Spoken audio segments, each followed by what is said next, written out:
భవిష్యత్తులో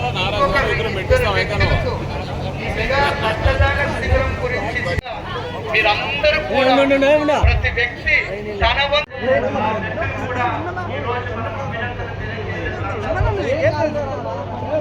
మరి ఎంతో మంది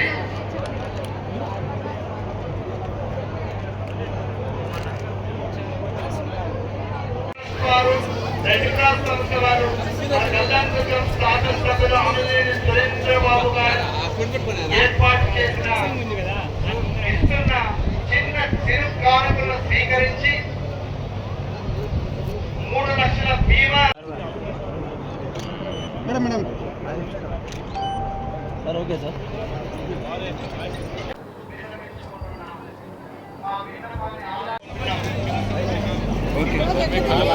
చాలా సంతోషం. ముందు పోతండి. చంద్రబాబు నాయుడు పుట్టినరోజు సందర్భంగా మీకు అందరికీ శుభాకాంక్షలు. ముఖ్యమంత్రి నారా చంద్రబాబు నాయుడు గారి జన్మదిన వేడుకలు రాష్ట్ర వ్యాప్తంగా జరుపుతున్నటువంటి నేపథ్యంలో ఇవాళ కళ్యాణదుర్గం నియోజకవర్గంలో వినూత్నమైనటువంటి కార్యక్రమానికి నాంది పలికినటువంటి పరిస్థితి ఉంది. ఈ కార్యక్రమం గురించి మనతో మాట్లాడడానికి ఎమ్మెల్యే సురేంద్రబాబు గారు ఉన్నారు. ఆయనతో మాట్లాడి తెలుసుకునే ప్రయత్నం చేద్దాం. సార్ చెప్పండి, నారా చంద్రబాబు నాయుడు గారి జన్మదిన వేడుకలు రాష్ట్ర వ్యాప్తంగా జరుగుతున్నటువంటి పరిస్థితుల్లో కళ్యాణదుర్గం నియోజకవర్గంలో వినూత్నంగా చేస్తున్నటువంటి పరిస్థితి, ఈ కార్యక్రమం గురించి ఏం చెప్తారు? ఈరోజు చంద్రబాబు నాయుడు గారి 76వ జన్మదిన శుభాకాంక్షలు ముఖ్యంగా వాళ్ళ కుటుంబ సభ్యులకి. నిజంగా ఈ జన్మదినం జరుపుకోవడం కళ్యాణదుర్గం ప్రాంత ప్రజలందరికీ కూడా గొప్ప పండగగానే చేసుకుంటున్నాం. ఈ రక్తదానం అనేది చాలా గొప్ప దానమే. ఈ రక్తదానం అనేది అంటే ఎంతో ప్రాణాలు కాపాడాల్సిన సందర్భాల్లో ఈ రక్తం అనేది ఉపయోగపడుతుంది. కాబట్టి ఆ రక్తదానాన్ని ఇవ్వడానికి ఈ కళ్యాణదుర్గం ప్రాంత ప్రజలు చంద్రబాబు నాయుడు పెట్టుకున్న ప్రేమాభిమానాలకి నిదర్శనమని ఖచ్చితంగా చెప్తున్నాం. ఎందుకంటే ఈ ప్రాంతం కరువుతో ఎప్పటికీ కొట్టుమిట్టాడుతుంది.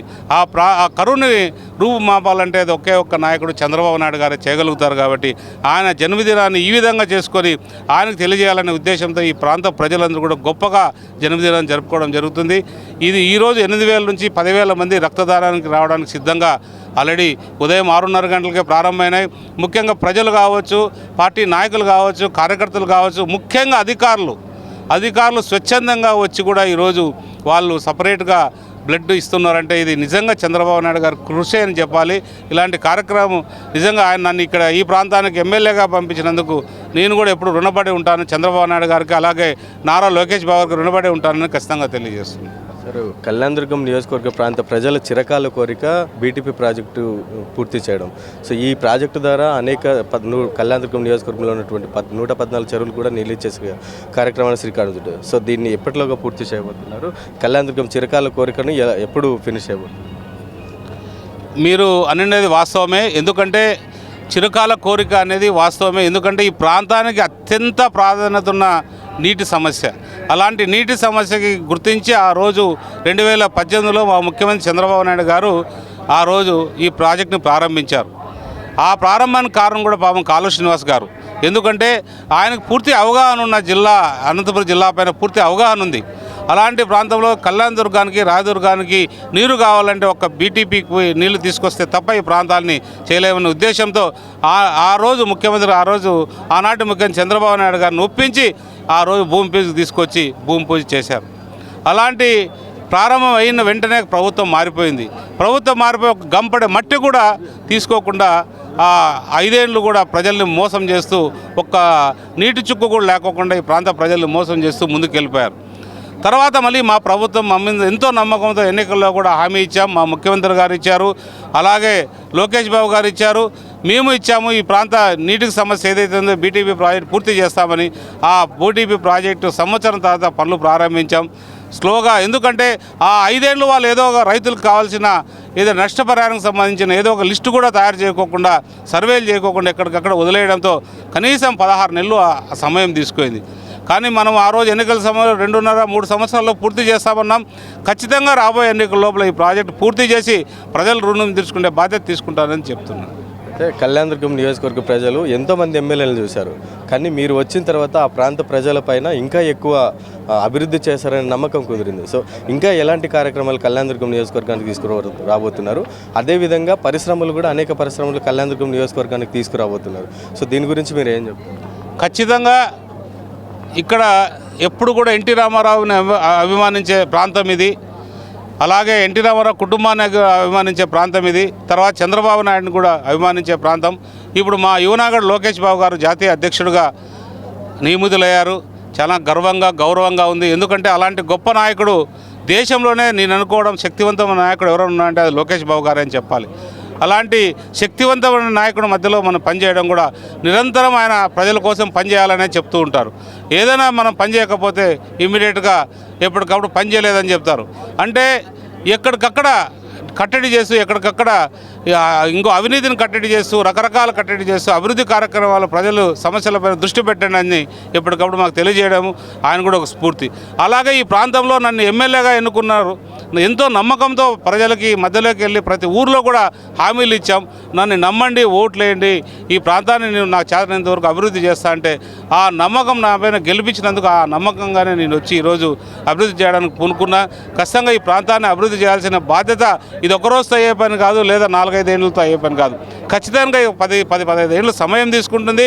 పూర్తిగా జిల్లాలోనే ఏదైనా కాన్స్టిట్యున్సీ ఉందంటే కళ్యాణదుర్గం ప్రాంతం వైపు చూసే విధంగా కూడా ఈ ప్రాంతాన్ని అభివృద్ధి చేస్తాం. ఈ ప్రాంతానికి ఏదైతే పరిశ్రమలు ఉన్నాయో పరిశ్రమలు కూడా రాబోతున్నాయి. ఈ ఒక రోడ్డు కూడా లేదు. ఎందుకంటే మనకి 1200 ఎకరాలు ఉన్నా కూడా ఆ ప్రాంతాన్ని ఫస్ట్ రోడ్డు వేసుకుంటే పరిశ్రమలు కూడా వస్తాయి. ఇంతకుముందు నాయకులు దోచుకోవడానికే ప్రయత్నాలు ఇచ్చారు.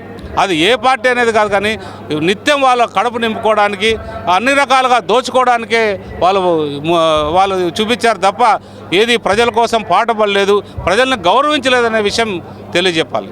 అంటే వైఎస్ఆర్సీపీ నెక్స్ట్ రాబోయే ఎన్నికల్లో జగన్ పాదయాత్ర ద్వారా సినిమా చూపిస్తాం తెలుగుదేశం పార్టీ నాయకులు కానీ కూటమి ప్రభుత్వం కానీ చెప్తున్నారు. దీని గురించి మీరు ఏం కామెంట్ చేస్తారు? మేమే సినిమా చూపిస్తాం. ఆయన వస్తే ఇక్కడ సినిమా వేసి స్క్రీన్ వేసి మేమే చూపిస్తాం. ఇటు నుంచి వెనక్కిపోతాడు అంతే. పులివెందులకో లేకపోతే బెంగళూరుకో పోతాడు. మేమే చూపిస్తామని ఎన్నికల్లో గట్టిగా అంటే ఎలాగైనా అధికారం సంపాదించాలనే దీంతో పాదయాత్ర కూడా చేపడుతున్నట్లు సమాచారం వచ్చింది. పాదయాత్రలు కాదు, ఇంకా ఏ యాత్రలు చేసినా అయిపోయింది. ఆయనకి ఒక్కసారే సమయం ఇచ్చారు. ఆ సమయం అయిపోయింది. నెక్స్ట్ ఇంకా 15 ఏళ్ళు మా కూటమి ప్రభుత్వమే ఉంటుంది. నరేంద్ర మోడీ గారి నాయకత్వంలో ఈ ప్రభుత్వం ఇలాగే కొనసాగుతుంది. ఈ రక్తదాన శిబిరం ద్వారా ప్రజలకు మీరు ఏం మెసేజ్ చెప్తుంది ఫైనల్గా? నిజంగా ఈ రక్తదాన శిబిరం ద్వారా ప్రజలకి ఒకటే, ఇంత స్ఫూర్తినిచ్చిన ఈ ప్రాంత ప్రజలు చాలా గొప్ప ప్రజలు, గొప్ప నాయకులు, గొప్ప కార్యకర్తలు, గొప్ప అధికారులు కూడా. ఉదయం 6:30 గంటలకు అధికారులంతా వచ్చి వాళ్ళు రక్తం ఇస్తుంటే టీచర్లు నిజంగా ఎంతో ఆనందాన్ని ఇచ్చింది.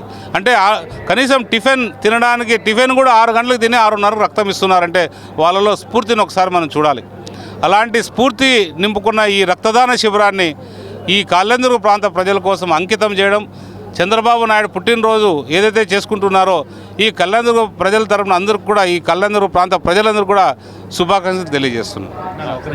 ఇది కళ్యాణదుర్గంలో ఏర్పాటు చేసినటువంటి సురేంద్రబాబు గారి ఎమ్మెల్యే నాయకత్వంలో ఏర్పాటు చేసినటువంటి రక్తదాన శిబిరం వినూత్నమైనటువంటి కార్యక్రమము. ఈరోజు ఈ రక్తదాన శిబిరానికి అనేక మంది కూడా వచ్చి రక్తదాన శిబిరంలో పాల్గొని స్వచ్ఛందంగా రక్తదానం కూడా చేసినటువంటి పరిస్థితి ఉంది. ఈ నేపథ్యంలోనే ఈ యొక్క ప్రాంత ప్రజలకు ఎమ్మెల్యే గారు చాలా కృతజ్ఞతలు తెలిపినటువంటి పరిస్థితి ఉంది. కెమెరా పర్సన్ పరశురామ్తో జీవన్ కుమార్, రాజ్ న్యూస్, అనంతపురం నుంచి.